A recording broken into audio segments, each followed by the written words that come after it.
네, 저희 오늘 수요일의 시황맨 저희 이진용 선임 매니저님 와 계시고요. 최근 시장이 우선 저점 대비 반등하긴 했는데 여전히 체크될 이슈는 많은 상황입니다. 어제와 오늘도 뉴스 보셨겠지만 사실 전쟁 관련 긴장감이 약간 또 확산될 수 있다는 긴장감이 약간 돌았었는데요. 최근 업데이트할 이슈들 저희 시황맨 초청해서 들어보겠습니다. 네, 안녕하십니까? 안녕하세요. 네. 그 내일이 이제 수능인데 제가 99학번이거든요. 네. 99학번? 네, 꽤 됐는데. 꽤 되셨네. 아직도 그날 기억이 생생할 정도로 어. 사실 수험생을 겪었다면 잊지 못할 하루였던 것 같고요. 저 때만 하더라도 수능추위라는 단어가 있었는데 있었죠. 요새는 많이 희석된 것 같아요. 저나 최파고님 할 때까지만 해도 수능 날은 의외 유독 추웠죠. 추웠었는데 유독 추웠죠. 마음도 추웠고. 그렇죠. 약간 심리적인 부분도 있는 것 같아요. 근데 최근에는 뭐 온난화 때문인지 모르는데 그 정도는 아닌 것 같습니다. 뭐 경험자 입장에서는 뭐 지금 이 방송을 보시는 수험생은 아마 없으시겠지만은 그렇죠. 예, 그렇죠. 뭐 경험자 입장에서는 뭐 당일날 긴장하지 않는 게 가장 중요하지 않을까 생각합니다. 그러니까 아는 걸 실수하는 게 가장 문제거든요. 그렇군요. 예. 긴장을 푸는 본인만의 비법이 따로 있으신가요?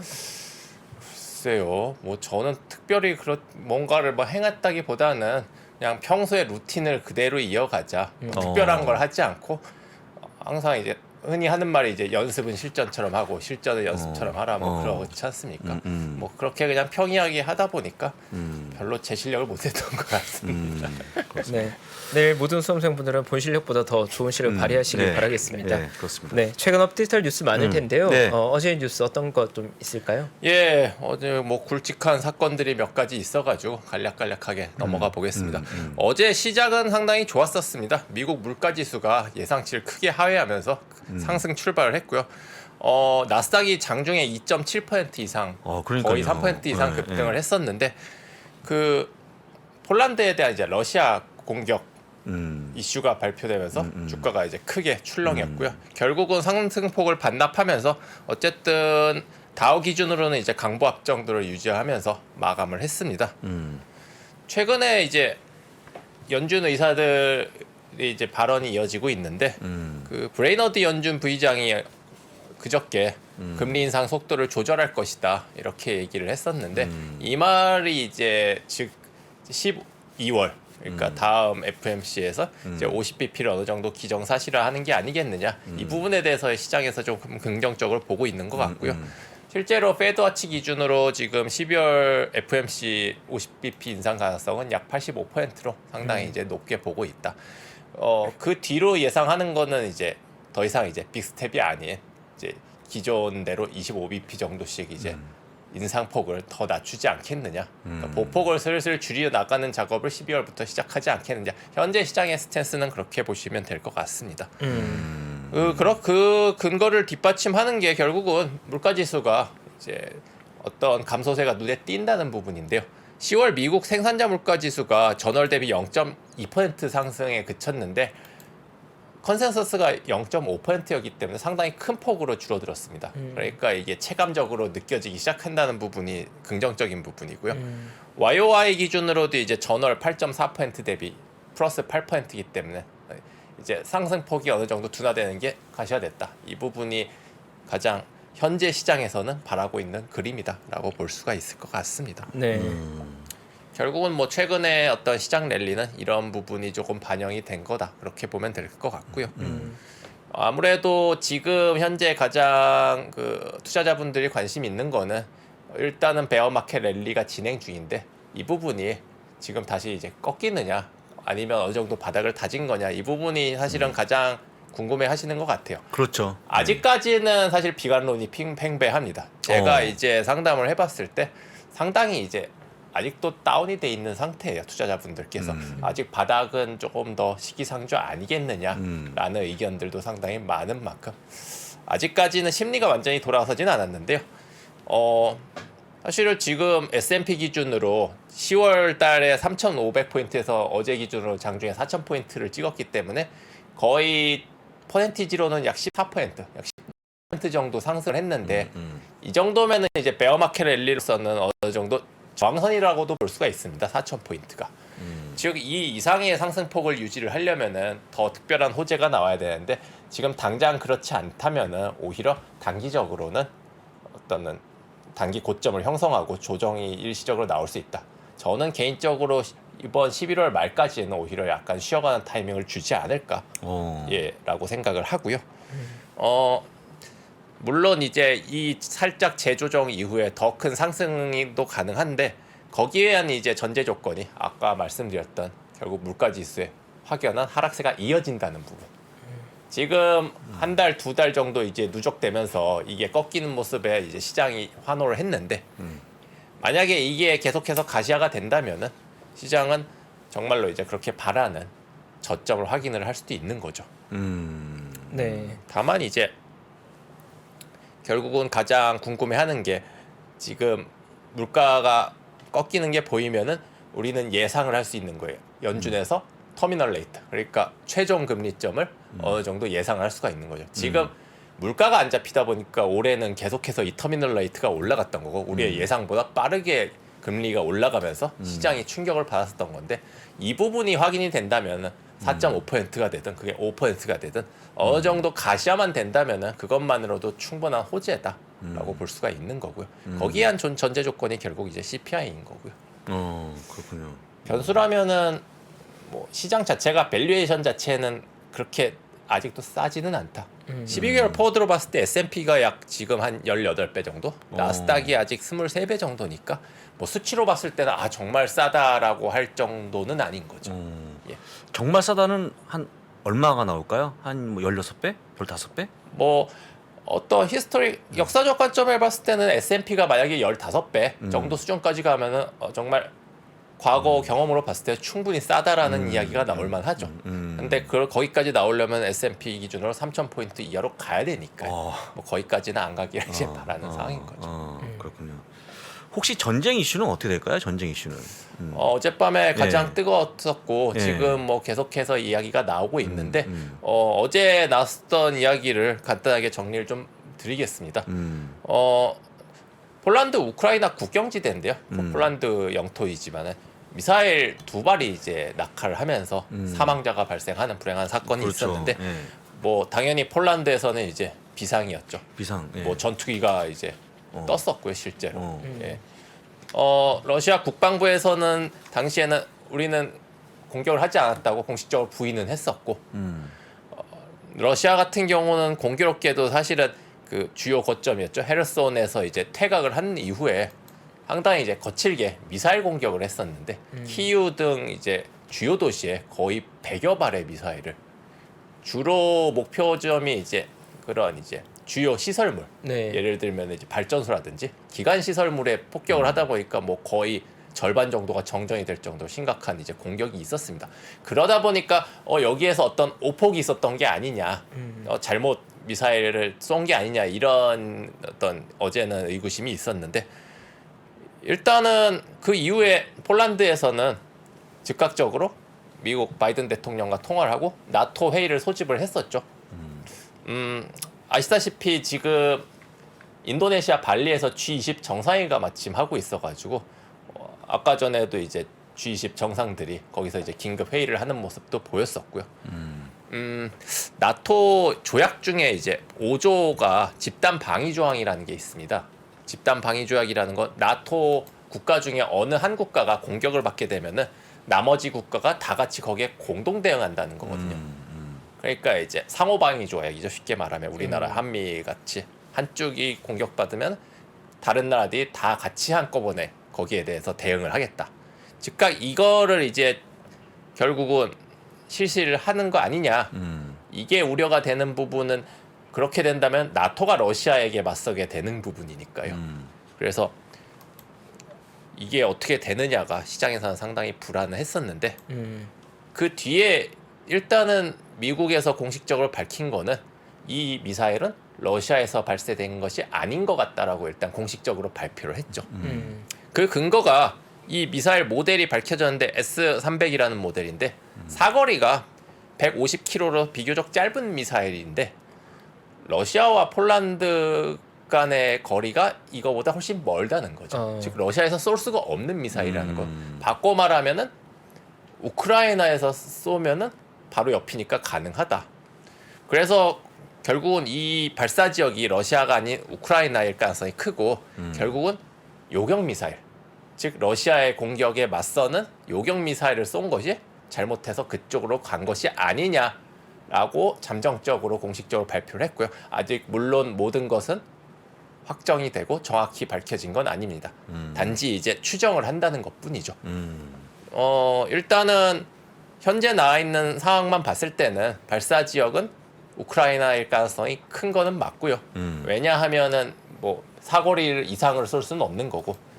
그리고 이 S-300이라는 모델이 러시아에서 사용하는 미사일이긴 합니다. 그래서 폴란드 정부에서도 러시아산 미사일이 떨어졌다라고 발표를 했었고요. 그런데 우크라이나에서도 동일한 러시아제 무기를 사용을 하거든요. 예.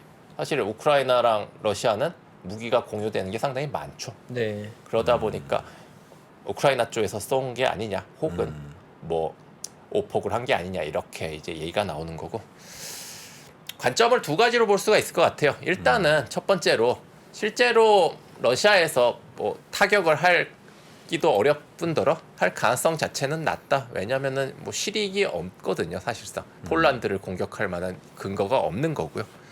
그래서 시장에서는 일단 이 부분에 대해선 그냥 단기적인 이벤트다. 크게 의미를 부여를 할 필요는 없다는 분위기고요. 두 번째는 약간의 음모론 같은 건데 푸틴의 어떤 계산된 행동이 아니냐. 그게 이제 무고함을 주장하긴 하지만은 실제로 러시아의 의도가 들어갔을 가능성도 배제는 못하는 거고요. 즉 이 타격이 어떤 미국과 나토의 반응을 보기 위한 소위 말하는 이제 찔러보는 게 아니냐. 그 요전에 이제 바이든 대통령은 몇 차례 언급을 했었는데 나토 국가가 만약에 공격받으면은 미국은 절대 가만 있지 않겠다. 몇 차례 강하게 얘기를 했거든요. 근데 실제로 나토 국가가 어쨌든 공격을 받았잖아요. 그런데 여기서 가만히 있다? 혹은 뭐 별 대응이 안 한다? 뭐 여러 가지 생각이 있을 수가 있는 거죠. 러시아 입장에서는. 그래서 이런 걸 보기 위한 게 아니겠냐는 뭐 의견도 소수지만 있고요. 그래서 아직까지 밝혀진 거는 없다. 예. 저희는 이제 시장 관점에서 판단을 해야 되는 부분이니까 시장 관점에서 봤을 때는 일단은 일단락됐습니다. 크게 여기서 추가적으로 문제가 될 거는 없고요. 왜냐하면은 러시아에서도 공식적으로 부인했고 미국에서도 러시아사가 쏜 게 아니더라고 일단은 공식적으로 발표를 했기 때문에 여기서 추가로 뭐가 문제가 발생할 것 같지는 않습니다. 그나마 다행이네요. 다행이죠. 예. 단기적인 이벤트로 그야말로 어제 하루짜리로 끝나긴 했는데 다만 우리가 조금 더 길게 생각해야 봐야 될 거는 이런 이벤트가 앞으로는 종종 나올 수는 있다는 부분은 염두에 둬야 되고요. 왜냐하면은 이런 국지적인 이벤트, 도발 이벤트 이런 것들은 러시아, 우크라이나뿐만 아니라 계속 나올 수 있다. 시장은 언제든지 이런 거에 출렁거릴 수 있다. 전일 이제 방산주, 비료주들이 상당히 강했는데 네. 뭐 레이션 테크놀로지가 약 3% 이상 급등을 하기도 했었고요. 이런 이제 방산주가 이제 제가 이제 계속 말씀을 드리지만은 단기적인 이슈가 아니라 이런 것들이 있으면은 결국은 국가들은 자극을 받을 수밖에 없거든요. 폴란드도 뭐 아시다시피 뭐 우리나라라든지 무기 수입을 최근에 상당히 늘려왔었지만은 폴란드뿐만 아니라 인접의 뭐 다른 국가들 당연히 자극을 받을 수밖에 없거든요. 바로 옆 나라가 미사일이 떨어지고 있는 상황이니까. 그렇죠.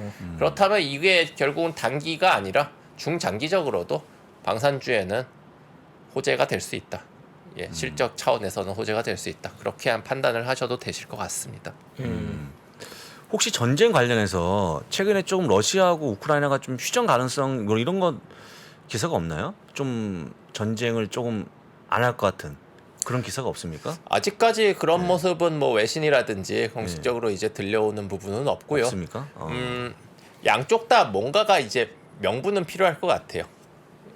예, 뭔가가 나는 이 정도면은 우리가 이겼다라고 내세울 만한 게 있어야 되는데 뭐 예를 들면은 러시아 입장에서는 우리 일부라도 영토를 장악하고 끝낸다면은 어쨌든 승전인 셈이고 우크라이나 입장에서는 그거는 용납 못하는 거죠. 우리의 영토는 전부 다 수복을 해야 되는 거죠. 그러다 보니까 이거를 누군가가 강력하게 중재를 해서 그만해라고 하거나 해야 되는데 사실 그런 역할을 할 수 있는 거는 리더십은 미국밖에는 없습니다. 그렇죠. 중국이 러시아에 대해 물론 영향력은 있죠. 그 정도까지 할 수는 없는 거고요.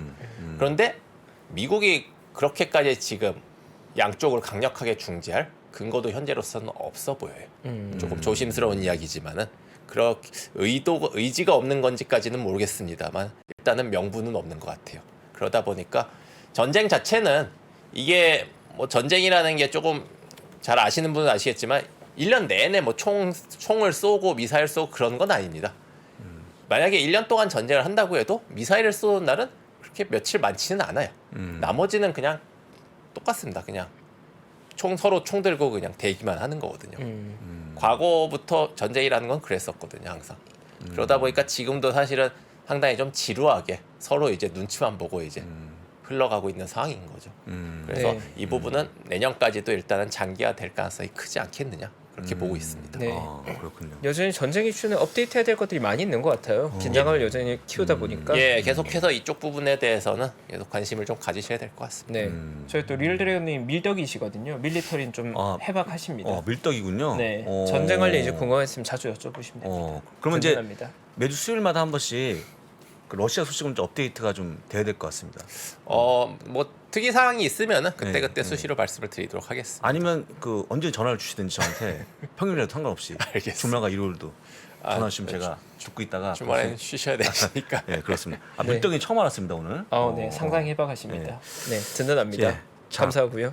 아까 얘기했던 그 TSMC 매수한 것만 한 번 더 확인해 보겠습니다. 예. 아무래도 뭐 어제 가장 큰 관심사였는데 네, 그렇죠. 10.52% 상승한 80.46달러로 마감했고요.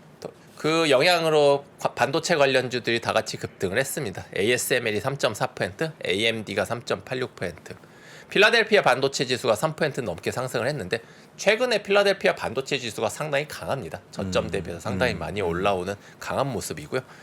뭐 앞 시간에서 얘기했다시피 버크셔 해서웨이에서 40억 달러 가량을 이제 신규 매수를 했죠. 버크셔에서 3분기에 신규 매수한 거는 TSMC가 이제 유일하고요. 그 밖에 추가 매수한 종목이 쉐브론과 옥시덴탈. 비중을 축소한 종목은 블리자드와 US 뱅크오프, 뉴욕 멜론 같은 은행주를 소액 축소를 했습니다. 이 버핏이 왜 반도체를 매수했느냐, 그러니까요. 반도체 기업을 IT 기업을 매수했느냐에 그렇죠. 네. 대해서 이제 관심들이 많으실 텐데 이런 관점에서 보시면 되실 것 같아요. 반도체는 우리가 이제 흔히 그냥 반도체라고 하지만 종류가 굉장히 많습니다. 반도체를 설계하는 팹리스가 있고요. 이제 제조라는 매뉴팩처링이 있고 메모리 반도체가 있고 시스템 반도체가 있고요. 반도체를 뒤에서 이제 장비를 만드는 장비 업체가 있고요. 전공정 있고 후공정 있고 종류가 굉장히 많거든요. 그 업체들마다 특성도 굉장히 다양하고요. 대체로는 경기에 대한 어떤 민감도가 굉장히 큰 편이죠. 우리나라 최고의 주식이라고 할 수 있는 삼성전자조차도 주가의 변동성이 상당히 크거든요. 버핏 관점에서 TSMC라는 종목을 산 거는 이 회사는 아시다시피 메모리라든지 장비주가 아닌 파운드리, 그러니까 생산업체입니다. 그렇죠. 생산업체라는 거는 기본적으로 이 반도체 산업이 중장기적으로 성장을 한다면은 기본적으로는 무조건 규모가 커질 수밖에 없는 산업인 거죠.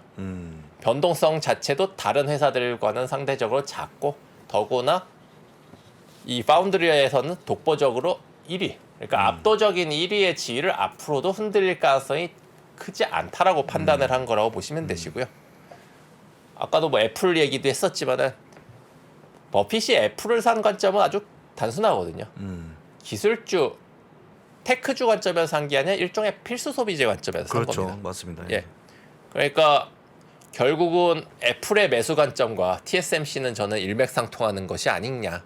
즉 테크 기업의 어떤 변동성이나 이런 것을 보는 게 아니라 이 현재 TSMC가 갖고 있는 파워, 그러니까 점유율 자체는 앞으로 계속 유지될 가능성이 크다.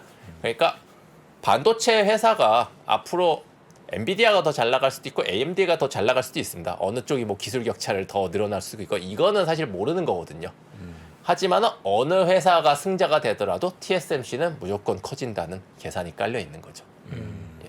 버핏은 사실은 이제 뭐 어떤 회사가 성장하면서 뭐 수십 배, 수백 배 큰다고 해서 사는 사람은 아니죠. 이분은 어느 정도 확실한 지위를 확보를 했을 때 안정적으로 커나갈 수 있겠다는 판단이 들 때 사는 거죠. 그래서 애플도 2013년이었나요? 그때 이제 매수를 들어간 거고 결국은 TSMC를 산 거는 저는 만약에 반도체를 산다면은 버핏은 TSMC를 사는 게 맞겠다라는 생각이 저도 들고요. 뭐 아쉽게도 삼성전자는 어쨌든 파운드리에서는 TSMC 후발주자기 때문에 뭐 이를 이제 따라가서 만약에 뒤집는다면 역전을 하거나 그렇다면 버핏의 선택이 바뀔 수도 있겠죠. 예. 그래서 뭐 삼성전자 개인적으로 응원을 하고 TSMC는 장기적 성장성에 대해서는 어느 정도 개런티를 받은 게 아니냐. 어제 주가 상승은 결국은 그런 이제 팔로워들의 추가 매수세도 뒷받침된 게 아니냐. 개인적으로도 괜찮게 생각을 하는 게 어쨌든 절대 밸류에이션 자체가 상당히 낮아져 있고 주가도 상당히 저렴한 수준이고 실제로 이 회사의 어떤 지금 어떤 지정학적 리스크라든지 이런 걸로 인해서 손해본 부분만 감수를 할 수 있다면 충분히 좋은 매수 기회가 아닐까 생각을 합니다. 네. 그렇군요. 넷플릭스는 어제 2단계 올렸잖아요. 투자 의견을. 예, 마지막으로 합당하는 건가요? 예, 넷플릭스만 간단하게 코멘트 드리면 뱅크 오브 아메리카에서 그 전에도 말씀드렸지만 새로운 광고 정책이 새로운 한 단계 기업의 레벨업을 시킬 것이다. 투자 의견을 중립에서 매수로 2단계 올리면서 목표 주가를 $370 제시를 했는데 어제 종가가 $310였습니다. 아시다시피 넷플릭스가 작년 말에 11월 달에 주가가 $700였는데 $700요? $700였죠. 그리고 뭐 누가 뭐 엄청난 손절을 하고 그랬었죠. 올해 5월 달 주가는 $160였고요. 와. 그러니까 저점 대비해서는 2배 올라왔는데 2배 올라왔네. 고점 대비해서는 아직도 반이 안 되는 거죠. 굉장히 드라마틱한 변화를 보이고 있는데 한 가지만 말씀드리면은 넷플릭스의 지금 블룸버그 평균 컨센서스는 여전히 조금 낮습니다. 그러니까 아직 매수 의견보다 비중 중립, 축소 의견이 더 많아요. 그런데 지금 보면은 뱅크 오브 아메리카든지 하나씩 매수 의견을 올리는 회사들이 보이기 시작하고요. 제 경험적으로 이렇게 투자 의견이 바뀔 때 아직까지는 부정적 의견이 많지만 바뀔 때 주가가 크게 변동하는 경우가 꽤 있었습니다. 국내 주식도 사실 마찬가지거든요. 소위 말하는 이제 턴어라운드를 할 때라든지 이 회사는 물론 적자는 아니지만은 거의 그에 준하는 어떤 획기적으로 실적이 바뀔 수 있는 구간이거든요. 그래서 관심은 한번 가져보시면 좋지 않을까 생각합니다. 예, 잘 알겠습니다. 감사합니다. 예. 네, 일단 시장에 뭐 최근에 뭐 전쟁 이슈도 여전히 있지만 개별 종목들 이슈가 많이 있는 것 같고요. 네, 다음 주 수요일 날 그럼 또 인사드리겠습니다. 네, 고맙습니다. 감사합니다. 감사합니다. 보시면 이제 여기 다이어리가 떡상내드. 다이어리가 들어 있습니다. 작년에 다이어리를 출시해 여러분과 함께 모은 다이어리 판매금을 청소년의 자립을 지원하는 데 전액 기부했었는데요. 올해도 2023년 다이어리와 함께 따뜻한 연말을 만들어 보려 합니다. 3프로TV 다이어리와 2023년의 시작을 이웃과 함께 나눠보시기 바랍니다. 자세한 구매 방법은 영상 하단 댓글을 확인해 주십시오.